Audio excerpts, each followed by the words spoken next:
আজকে আমরা রয়েছি মাটিয়ালি বাতাবাড়ি 2 নম্বর গ্রাম পঞ্চায়েতের 21/88 পাটে। আপনারা জানেন যে দীর্ঘ 2 মাস ধরে বাংলার মানবিক মুখ্যমন্ত্রী মমতা বন্দ্যোপাধ্যায়ের একটি ঐতিহাসিক প্রকল্প আমাদের পাড়া আমাদের সমাধান।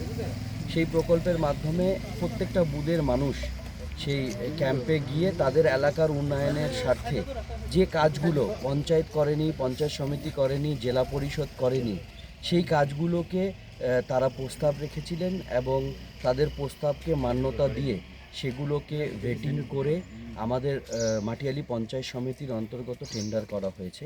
এখন সমস্ত টেন্ডার প্রসেস কমপ্লিট হয়ে গেছে এবং সেই মানুষের যে দাবিগুলোকে সম্মান জানিয়ে এই কাজগুলো সমস্ত শুরু করা হচ্ছে।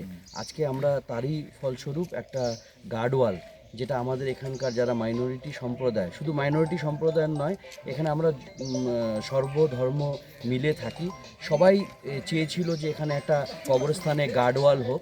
এই গার্ডওয়ালটা খুব দরকার, কারণ রাস্তাঘাটে মানুষ যেতে গিয়ে ভুল করে এখানে অনেক সময় টয়লেট করে দেয়।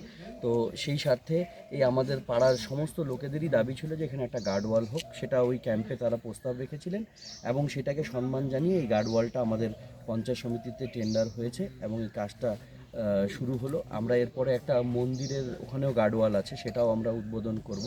তাই বাংলার মাননীয় মুখ্যমন্ত্রী মমতা বন্দ্যোপাধ্যায়কে সাধুবাদ এবং ধন্যবাদ জানাই এই কারণেই, উনি সবসময় মানুষের সঙ্গে থাকেন, পাশে থাকেন এবং মানুষের যে কাজগুলো সেগুলোকে সম্মান এবং শ্রদ্ধা জানিয়ে যেভাবে নির্বাচনের আগে এই আমার পাড়া আমার সমাধান প্রকল্প উনি তৈরি করে প্রত্যেক বুথে 10 লাখ টাকা করে প্রদান করেছেন এবং সেই কাজগুলো নির্বাচনের আগে সমাপ্ত হবে।